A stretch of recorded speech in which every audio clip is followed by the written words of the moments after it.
Olá, seja bem-vindo a mais um módulo do curso de Extensão Universitária para a Formação de Professores em Metodologias Ativas da FATEC Itu.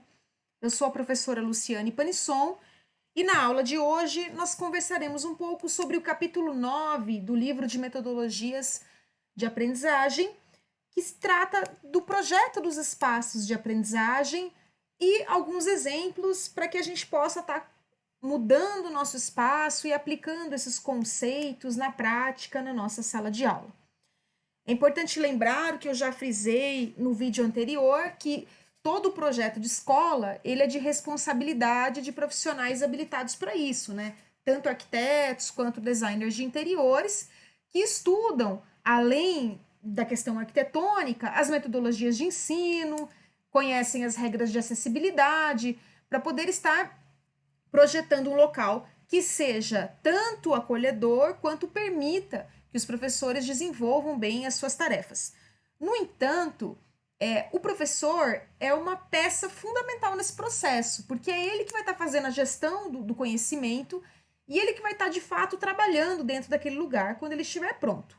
Por isso, a participação tanto dos docentes quanto dos alunos é muito importante no projeto de uma nova sala de aula.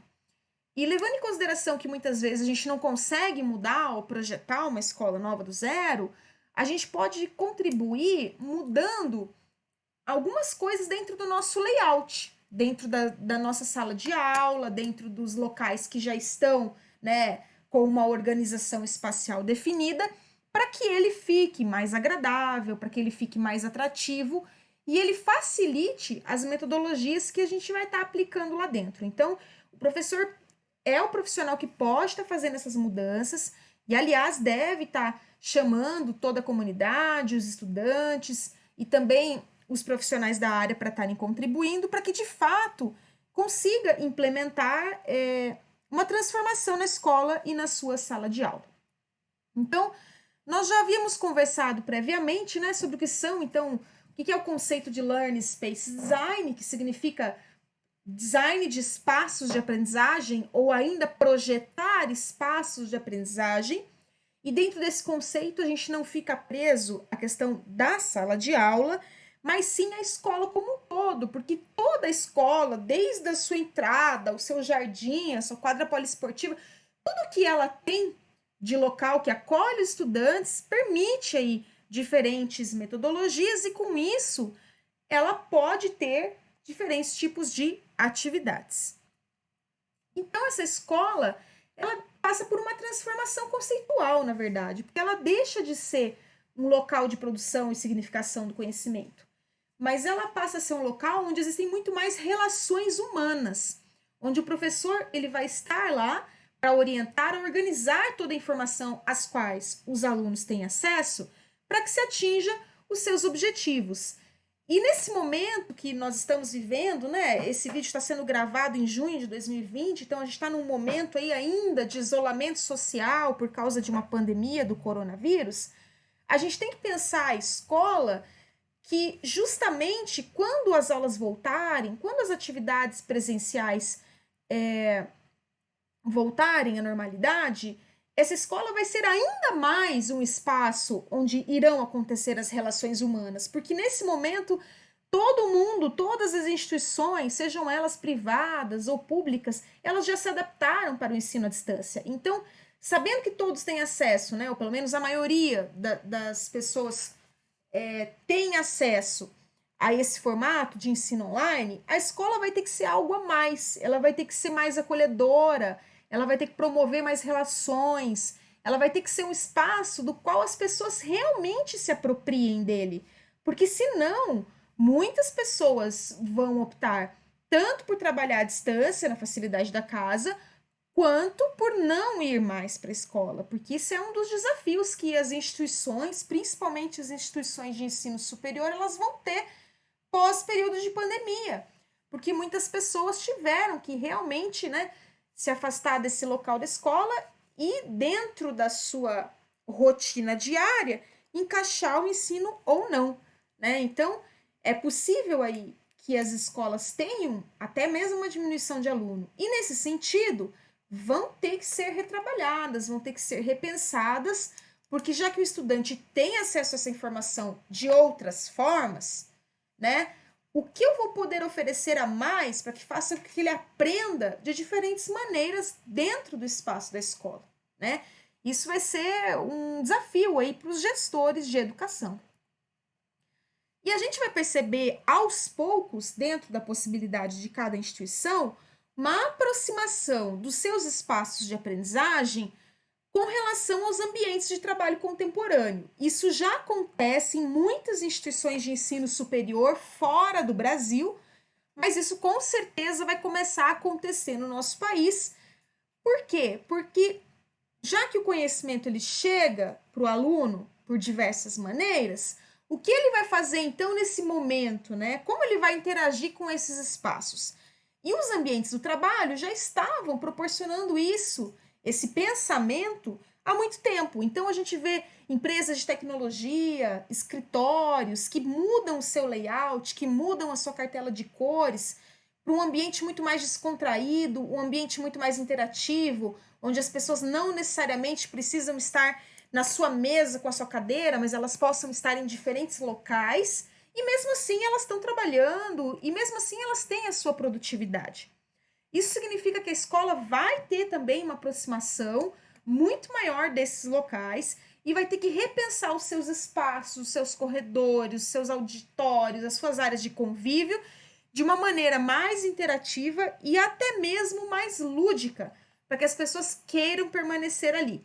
E daí, com certeza, a gente vai ter uma aproximação estética muito grande entre os espaços de aprendizagem e os ambientes de trabalho contemporâneos. A estrutura desses espaços, para que elas permitam, de fato, o uso de metodologias ativas, para que elas façam com que os estudantes entendam que eles estão numa nova escola, para um novo tipo de público, proporcionando um novo tipo de aprendizado e pensamento, esses espaços terão que ter pelo menos esses 5 atributos, que são digital, né? Ele vai ter que incorporar tecnologias, e não só tela, não só o projetor, né? Mas digital no sentido de que eu tenho infraestrutura de internet, eu tenho infraestrutura de cabeamento, eu tenho até mesmo tomadas, onde esses estudantes podem estar conectando seus próprios dispositivos. Então, esses espaços eles terão que ser digitais. Móveis. Por quê? Porque as pessoas, neste momento de pandemia, estão tendo cada vez mais que utilizar os locais da sua casa, mas não conseguem ficar necessariamente ocupando o mesmo espaço todo dia. Então, a mobilidade já está sendo uma constante na vida dos nossos estudantes. Isso significa que voltar para a sala de aula, voltar para uma rotina, voltar para um momento, né, num local onde ele fica fechado, vai ser um impacto, né, no primeiro momento, quando acabar aí o isolamento social. Isso a gente precisa observar, porque é possível você introduzir a mobilidade, tanto em tirar o estudante da sala de aula, né, quanto a mobilidade do mobiliário interno, para que ele permita diferentes arranjos e eu faça com isso diferentes metodologias, tá? Diferentes atividades. Então significa que todo espaço de aprendizagem ele tem que proporcionar a mobilidade, seja na escola como um todo, seja dentro dele mesmo, né? E a questão da independência, esse estudante que já está tendo que gerir o seu conhecimento à distância, ele vai sim ser mais independente. E a gente percebe isso, que todas as metodologias de ensino, elas levam o estudante à sua independência, porque depende dele o processo, depende dele um estudo prévio, depende dele uma investigação, e não do professor, né? O professor ele vai ser um gestor desse processo, mas é o estudante que vai ter que explorar, o estudante que vai ter que ir atrás. Isso significa que o espaço tem que proporcionar essa independência, incluindo espaços onde ele consiga até mesmo ficar independente, porque ele está lá no processo dele, não no processo coletivo, né? Então, eu tenho um momento da coletividade, onde vai estar sendo passada a informação, onde o professor vai estar compartilhando o conteúdo, mas ele tem um momento da individualidade, onde o estudante vai estar fazendo assimilação disso, vai estar colocando isso em prática, vai estar percebendo o que ele entendeu ou não entendeu, E nesse sentido, é importante que o espaço permita essa certa independência, ao mesmo tempo que ele proporcione socialização. Então, o espaço ele deve ser social. E dentro do quesito social, a gente tem que observar bastante a questão da equidade, né? A gente tem que permitir que pessoas com diferentes mobilidades e de pessoas com diferentes culturas se apropriem daquele espaço e façam a sua utilização. Então, a sala ela tem que permitir isso. E por último, todos os espaços têm que ser participativos. Por mais que a gente gostaria de ter uma escola muito estética, muito linda, muito projetada e que isso durasse bastante tempo, ela tem que ser utilizada. As pessoas têm que fazer uso, elas têm que participar, elas têm que se sentir também parte do processo. Então a participação, ela se apresenta aí de duas maneiras. Tanto no sentido de que eu vou utilizar esse espaço, eu vou interagir com ele, né? Então eu tenho que pensar, quem está projetando esse espaço, tem que pensar que os estudantes e os professores vão estar interagindo com o mobiliário, com as paredes, com o layout, com tudo que eles podem, né? Para eles poderem se apropriar disso. Ao mesmo tempo, quando vai se projetar, eu tenho que pensar no conceito de participação, no sentido de que eu tenho que ouvir essas pessoas e integrá-las ao processo de concepção do meu espaço, né? Integrar o professor, integrar o estudante, porque daí, de fato, ele vai se sentir também responsável por aquele local que está sendo concebido, ele vai ser ouvido e ele vai contribuir de uma forma muito rica, que muitas vezes os designers e os arquitetos não têm, porque eles não estão todo dia lá vivenciando aquilo que aquele professor e que aquela turma vivencia.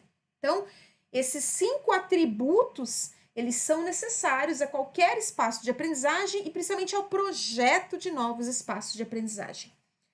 E daí, o que se segue agora é que a gente tem que entender algumas diferenças entre as características dos espaços de aprendizagem, quais são os componentes dos espaços de aprendizagem, quais são os princípios visuais recomendados para que eles tenham e, por último, quais são os tipos de espaços que eu posso estar concebendo no projeto da minha escola, né? E ainda, dentro desses tipos de espaços, quais são os tipos de espaços que eu posso estar criando dentro da minha própria sala de aula, caso seja a sala que eu esteja projetando, né? Ou caso seja a sala que eu esteja remodelando.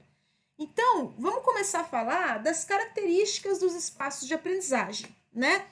O que são essas características? Como já citado anteriormente, a primeira delas é a flexibilidade.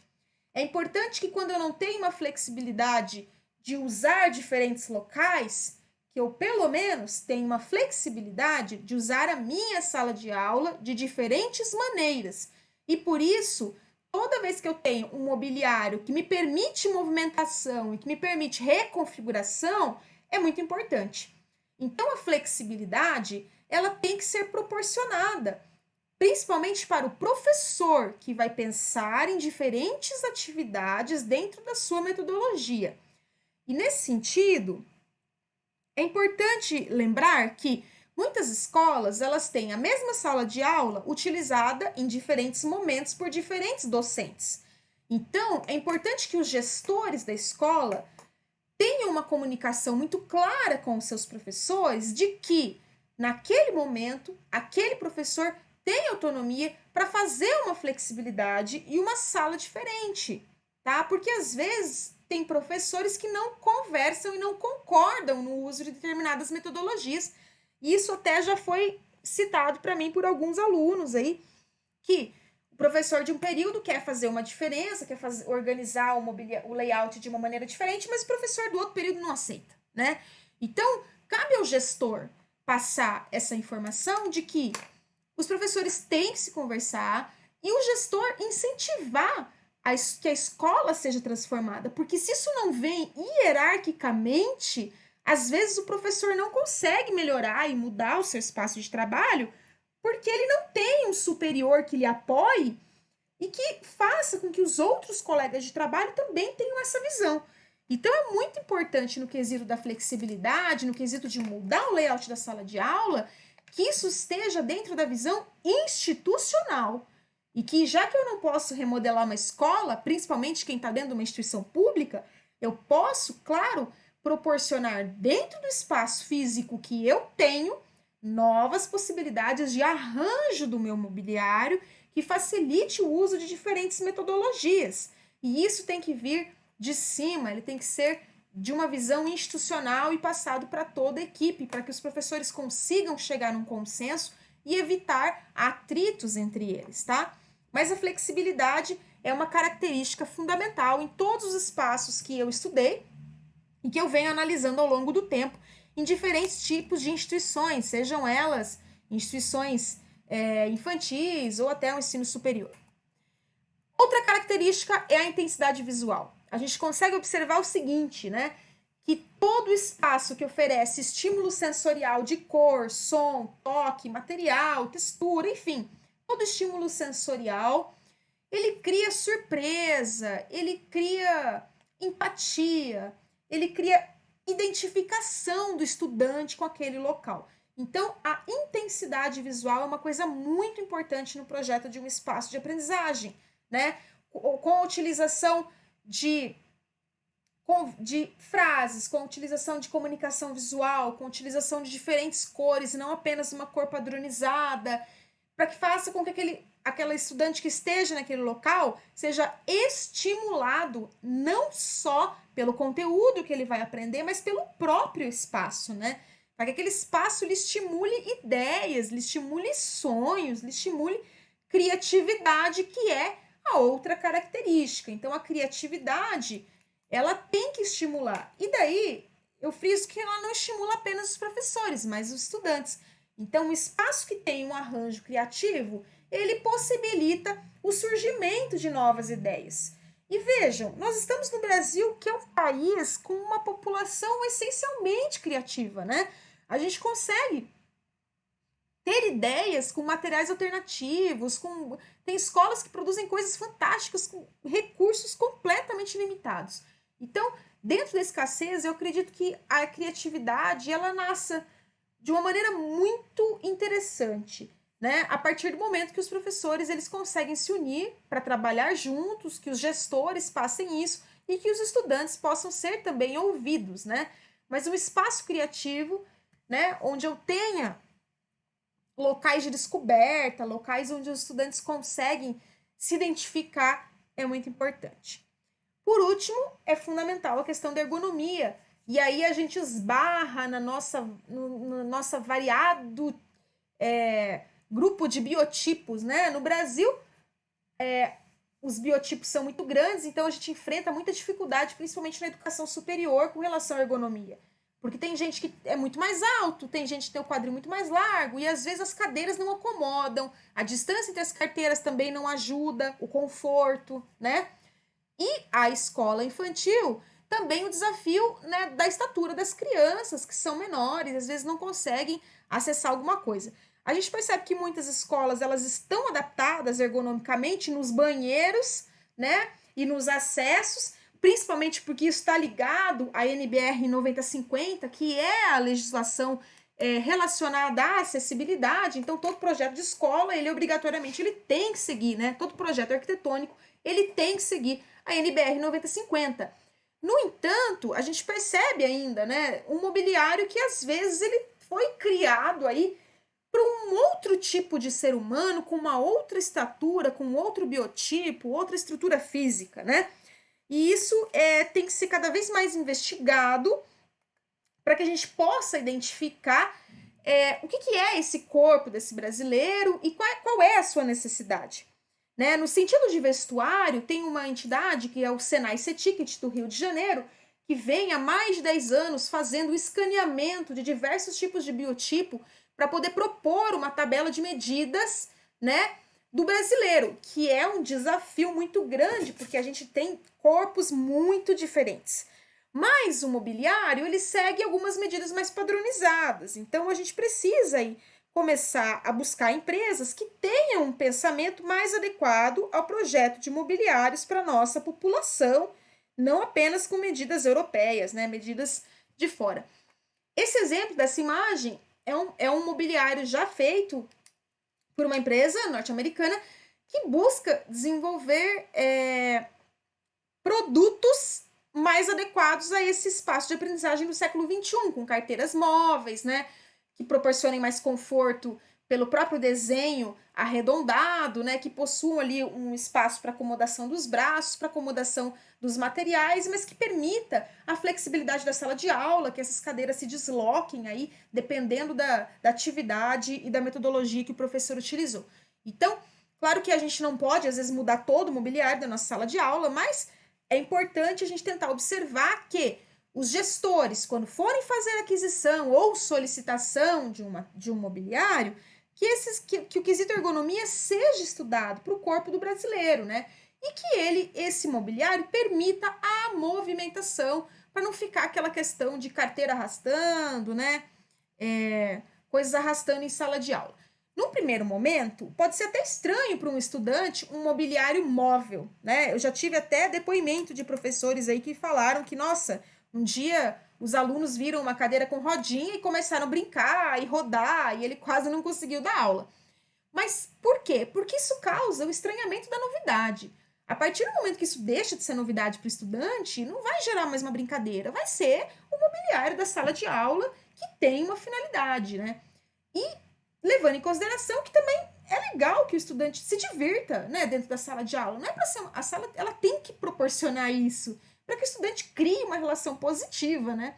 Para que ele não ache que ele tem que ir para aquele espaço simplesmente para cumprir tarefa, né? Mas para que ele vá, porque aquilo é um local onde ele vai produzir conhecimento, onde ele vai adquirir conhecimento e onde ele vai passar bons momentos, né? Essa é a ideia que se espera de uma escola. Então, o mobiliário flexível é bastante importante, mas ele tem que ser ergonômico. Em seguida, a gente vai falar um pouquinho dos componentes. Então, sabendo as características que a minha sala tem que ter, eu tenho que pensar que componentes eu preciso priorizar. E são eles basicamente 4. O primeiro é o componente tecnológico, né?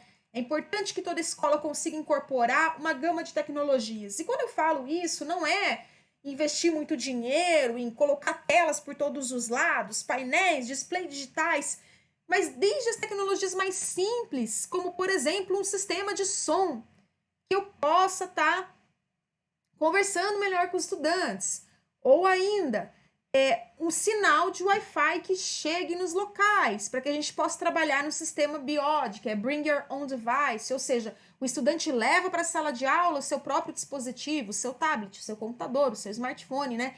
Isso vai ser cada vez mais uma realidade, principalmente para estudantes que estão neste momento estudando por meio da tecnologia. Eles não vão conseguir depois deixar isso de lado e voltar numa aula convencional, apenas na lousa, horas a fio. Isso vai ser um grande desafio aí para os gestores e para os professores, porque é o que vai acontecer, né? Depois tem o componente social.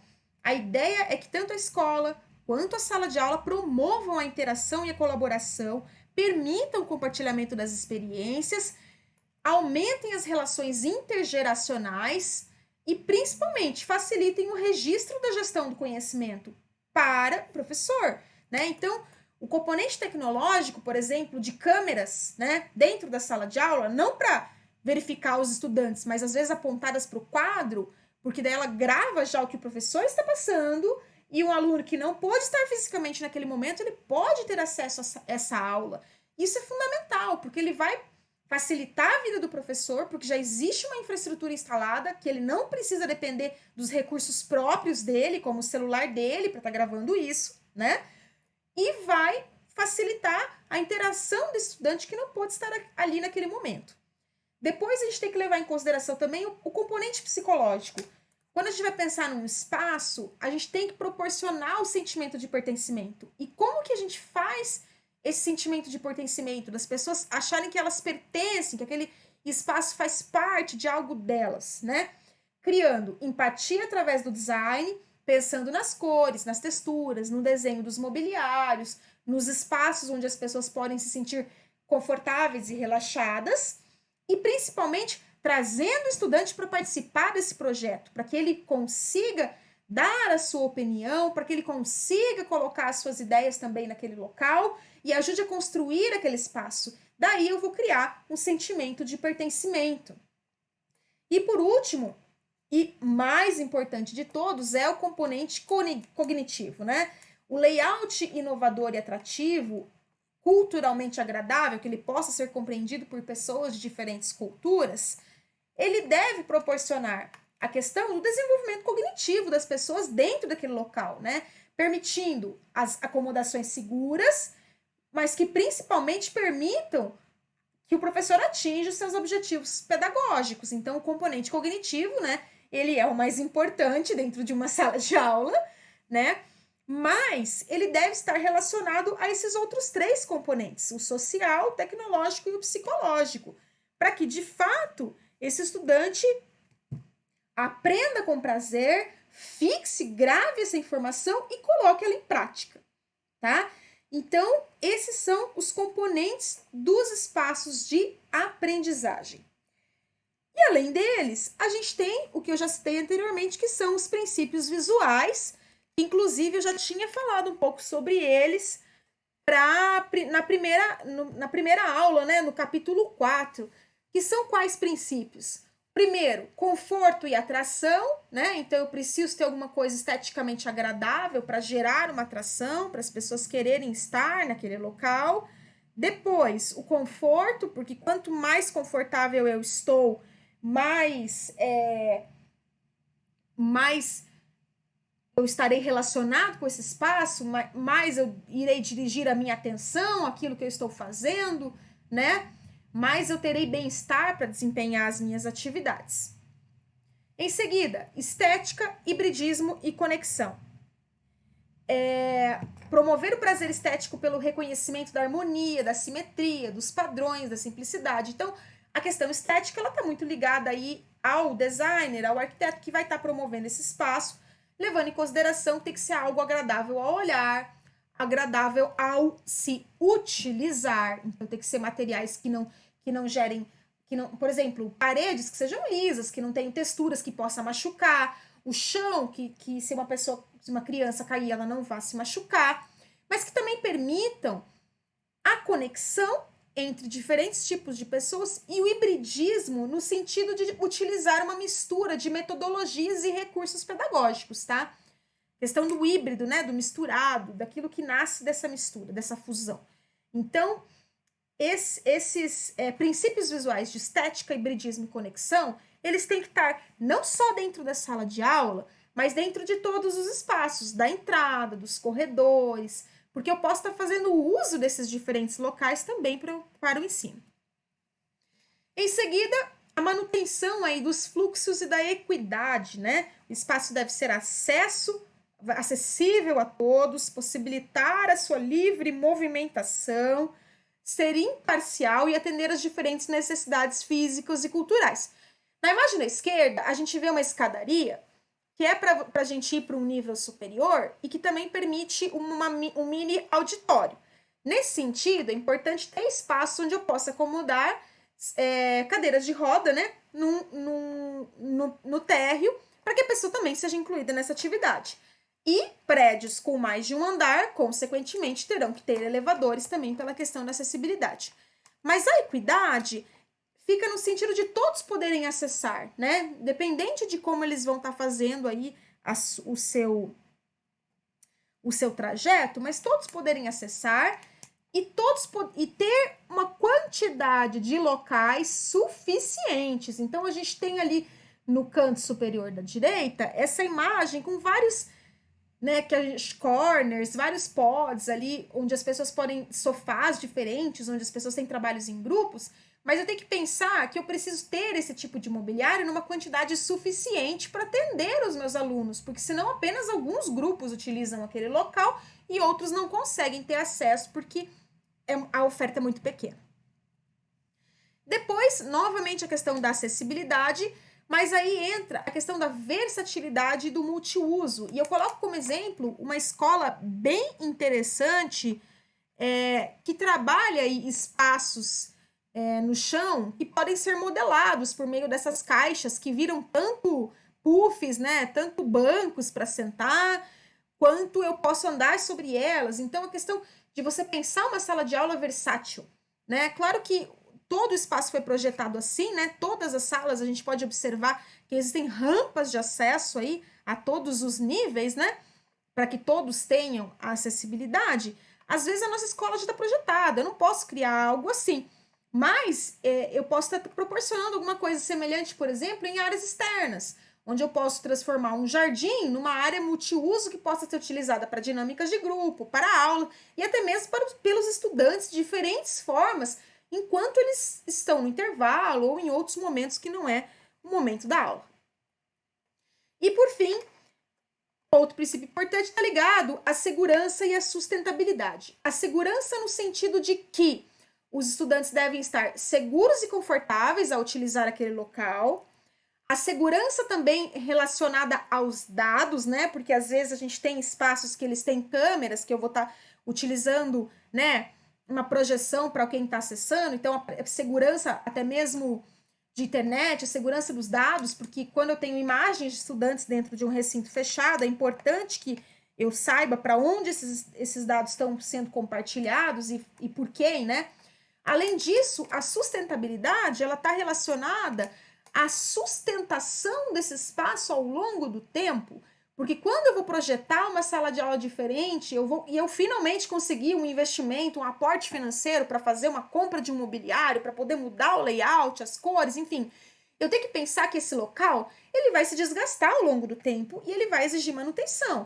Então, a sustentabilidade ela está relacionada a eu conseguir dar a manutenção, dar o suporte e a substituição dos equipamentos e dos recursos técnicos ao longo do tempo, porque toda sala que ela é utilizada por um grande número de pessoas, ela vai, com o passar do tempo, se deteriorando.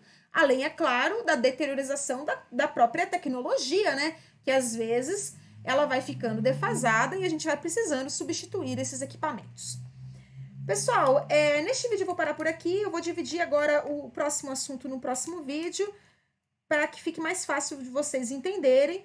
No próximo vídeo a gente vai estar falando, de fato, dos tipos de espaços e como que a gente pode estar criando, tanto dentro da escola, diferentes espaços, quanto dentro da própria sala de aula, diferentes locais, para eu poder estar repensando o meu espaço e aplicando isso. Então, a gente se encontra no próximo vídeo.